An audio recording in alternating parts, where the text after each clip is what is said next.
अस्सलाम वालेकुम। Discrete metric space की हम डेफिनेशन पढ़ेंगे, इस पे एग्जांपल करेंगे और इस पे हम दो थ्योरम करेंगे। डिस्क्रीट मीट्रिक स्पेस क्या होती है? डिस्क्रीट मीट्रिक स्पेस ये होती है कि अगर हम कोई भी दो पॉइंट का डिस्टेंस इस तरीके से डिफ़ाइन कर दें, इसको आमतौर पे डी नॉट से शो किया जाता है कि वो दो पॉइंट का डिस्टेंस जो है वो 1 के इक्वल होगा। कब? अगर वो दोनों पॉइंट इक्वल नहीं हैं, और ज़ीरो के इक्वल होगा अगर वो दोनों पॉइंट जो हैं वो इक्वल हैं। अब देखें, ये तो हमें पता है कि अगर पॉइंट इक्वल हों तो उनका जो डिस्टेंस है वो ज़ीरो के इक्वल होता है। लेकिन डिस्क्रीट में क्या होता है, इसमें फ़िक्स कर देते हैं कि अगर पॉइंट इक्वल हैं तो ज़ीरो, पॉइंट इक्वल नहीं है तो 1। ऐसा भी हो सकता है कि हम कह दें यहाँ पे 1 की जगह पे कोई फ़िक्स नंबर, अगर पॉइंट इक्वल नहीं है तो डिस्टेंस 2 आ जाए, पॉइंट इक्वल नहीं है तो 3 आ जाए, या पॉइंट इक्वल नहीं है तो सम नंबर के आ जाए, वेयर के इज़ पॉजिटिव। ठीक है, तो ये इसकी डेफिनेशन है। अब हम प्रूव करते हैं कि क्या ये मीट्रिक स्पेस होती है, ये कंडीशन सारी सेटिस्फाई करती हैं। तो वो जो चार मीट्रिक स्पेस की कंडीशंस हैं वो मैं कर देता हूँ। सबसे पहली कंडीशन क्या होती है कि हमने ये शो करना होता है कि डिस्टेंस जो है दो पॉइंट का वो ग्रेटर और इक्वल टू क्या है, ज़ीरो। अच्छा, अब देखें यहाँ पे अगर हम गौर करें, दो कंडीशन है। अगर पॉइंट बराबर है तो ज़ीरो, अगर बराबर नहीं है तो 1। तो दोनों केसेस में क्या हो रहा है, ग्रेटर और इक्वल टू ज़ीरो ही आ रहा है, नेगेटिव नहीं आ रहा। तो ये तो बहुत क्लियर है हमें इसकी डेफिनेशन से ही। ठीक है, उसके बाद M2 क्या है? M2 में हम ये करते हैं कि दो पॉइंट का डिस्टेंस ज़ीरो के बराबर रखते हैं, इफ़ एंड ओनली इफ दोनों पॉइंट ही ज़ीरो हों।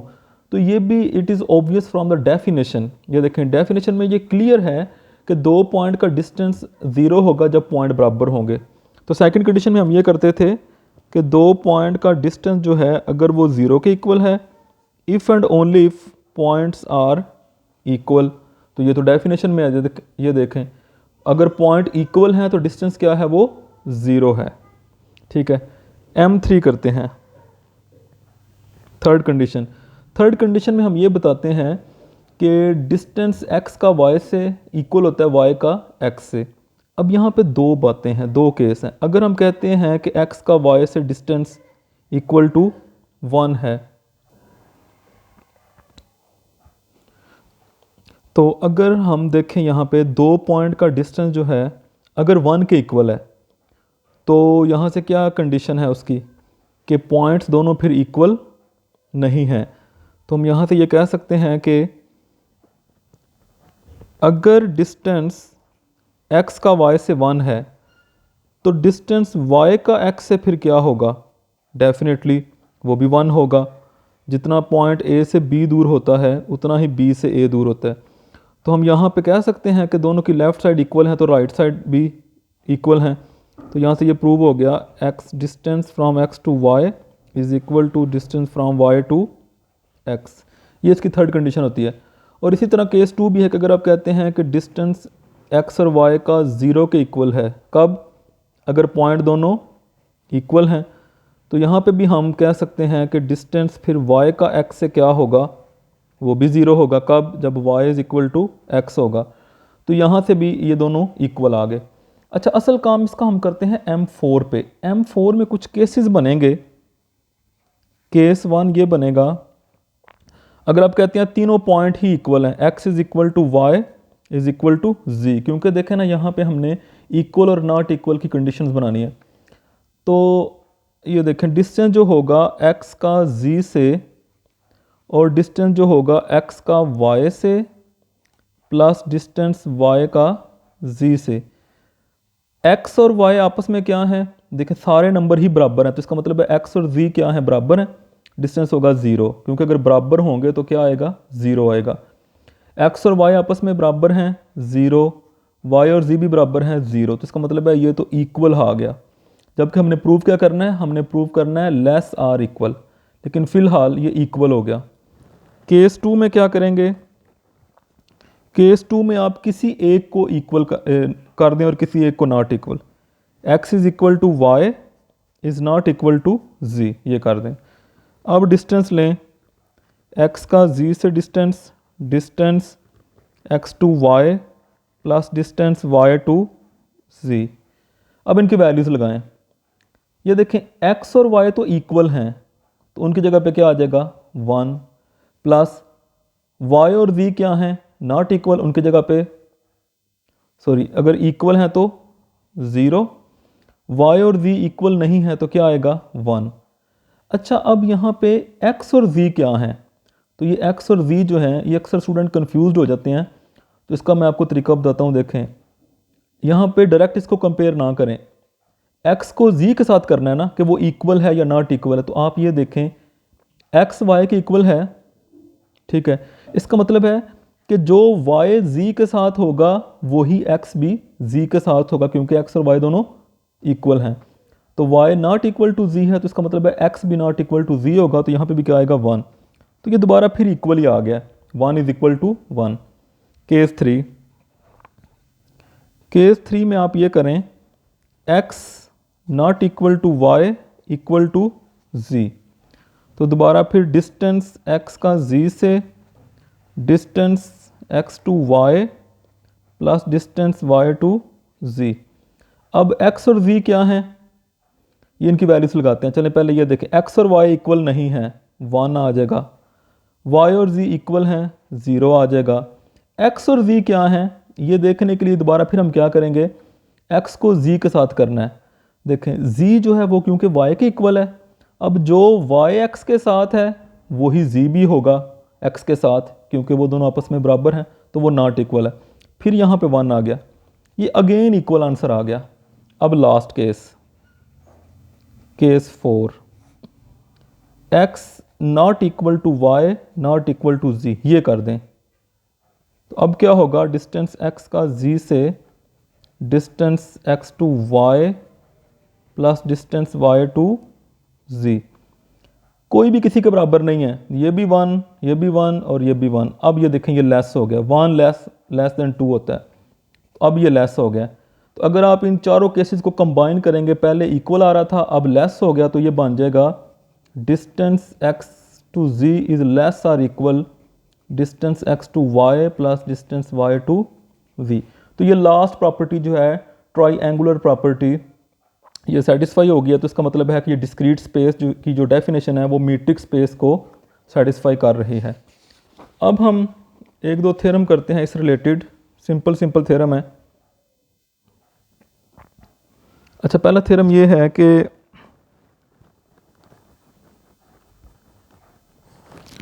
अगर आपके पास एक डिस्क्रीट स्पेस है, उसका रेडियस अगर आप लेस देन 1 रखेंगे तो उसके ओपन बॉल में सिर्फ सेंटर आएगा।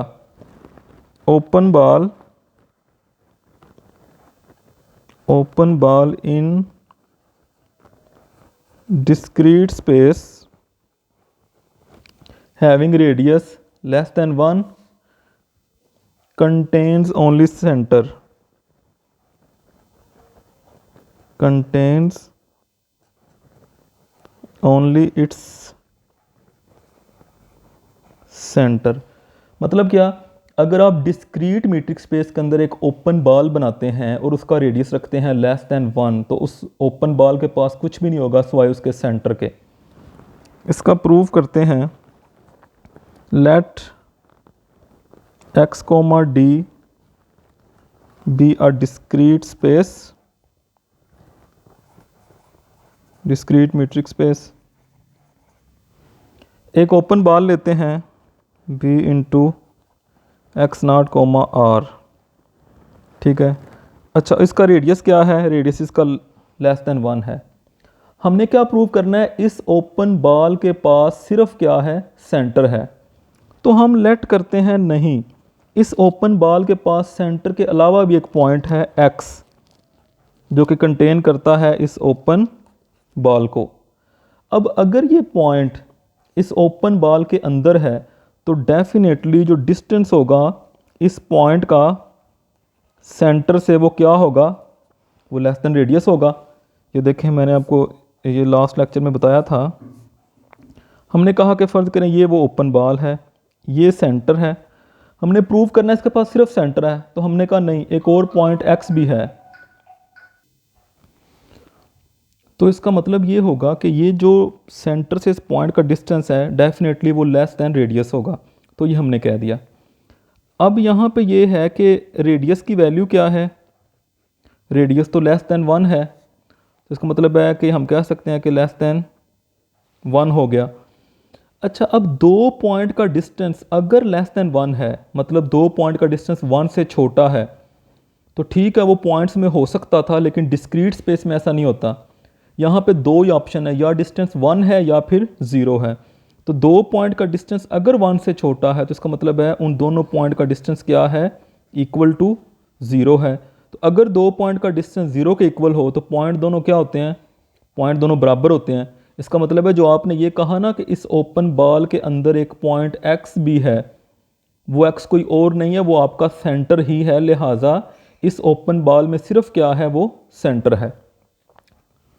अच्छा, एक और थ्योरम है, सेम है, वो ये है कि अगर हमारे पास रेडियस जो है वो ग्रेटर देन 1 हो इन अ डिस्क्रीट मीट्रिक स्पेस, अगर हमारे पास रेडियस जो है वो ग्रेटर देन 1 है, ठीक है, तो जो ओपन बॉल है वो पूरी मीट्रिक स्पेस कंटेन कर जाएगी। देन ओपन बॉल क्या करेगा, open ball contains whole space. ये क्वेश्चन है कि अगर हमारे पास एक डिस्क्रीट मीट्रिक स्पेस है और उसका रेडियस अगर ग्रेटर देन 1 है, तो उसका जो ओपन बॉल है वो पूरी स्पेस को कंटेन कर जाएगा। अच्छा देखें, इसमें अगर हम ये कहें कि let x, d be a discrete space, x, d जो है वो एक डिस्क्रीट स्पेस है। हमने इसके अंदर एक ओपन बॉल लिया, let b into X naught r be an open ball, और रेडियस इसका क्या है, ग्रेटर देन 1। हमने प्रूव ये करना है कि ये जो ओपन बॉल है ये पूरी स्पेस x के इक्वल है। तो उसके लिए हम क्या करेंगे, हम इन दोनों को आपस में सबसेट प्रूव करेंगे। हमें ये पता है कि ओपन बॉल क्योंकि स्पेस के अंदर बनता है, तो ये जो ओपन बॉल है ये तो सबसेट है x का। हम किसी तरीके से ये प्रूव करना चाहते हैं कि x सबसेट है इसका, ये काम है मेन। x जो है वो इस ओपन बॉल का सबसेट है। तो उसके लिए क्या करेंगे, x का कोई आर्बिट्रेरी पॉइंट लेंगे, let x belongs to x। ये x जो है ये इसका कोई आर्बिट्रेरी पॉइंट है, ठीक है। तो अब हम इसमें ये शो करते हैं कि जो इसके लिए हमें ये शो करना पड़ेगा जो डिस्टेंस है इस पॉइंट का सेंटर से, वो क्या है, वो लेस देन रेडियस है। अगर हम ये शो कर दें, ठीक है, तो वो किस में चला जाएगा, पॉइंट ओपन बॉल में चला जाएगा, ठीक है। अच्छा, अब ये जो पॉइंट हमने लिया है ये सेंटर नहीं है, कोई और पॉइंट है, तो x जो है वो इक्वल नहीं है x नॉट के, मतलब सेंटर के अलावा कोई पॉइंट लिया हुआ है। तो डेफिनेटली इनका डिस्टेंस जो है x का और x नॉट का वो 0 के इक्वल तो नहीं होगा, क्योंकि दोनों पॉइंट क्या हैं, वो डिफरेंट पॉइंट है, तो 0 के बराबर नहीं हो सकता। अब अगर 0 के बराबर नहीं है तो फिर क्या है, हम कह सकते हैं कि इनका जो डिस्टेंस है वो फ़र्ज़ करें 0 नहीं है, तो फिर क्या होगा, वो 1 के इक्वल होगा, ऐसे कह दें, क्योंकि अगर उनका डिस्टेंस 0 नहीं है तो फिर 1 होगा। अच्छा, उसके बाद हम ये कह सकते हैं कि जो रेडियस है वो तो 1 से भी बड़ा है, ये हमने बताया हुआ है कि रेडियस जो है वो 1 से बड़ा है, तो हम कह सकते हैं कि 1 इज़ लेस दैन r। तो यहाँ से ये शो हो गया distance of x to x naught is less than radius. तो ये देखें, सेंटर से उस पॉइंट का डिस्टेंस रेडियस से छोटा निकल आया। इसका मतलब है जो पॉइंट है वो किस में बिलोंग कर गया, वो ओपन बॉल में बिलोंग कर गया। हमने x का आर्बिट्रेरी पॉइंट लिया था, वो ओपन बॉल में चला गया। इसका मतलब है पूरे का पूरा जो x है वो भी सबसेट हो गया इस ओपन बॉल का। फ्रॉम 1 एंड 2, ये देखें ओपन बॉल एक्स का सबसेट है, एक्स जब ओपन बॉल का सबसेट है तो हम कह सकते हैं कि एक्स जो है वो पूरे ओपन बॉल इक्वल हो गए दोनों।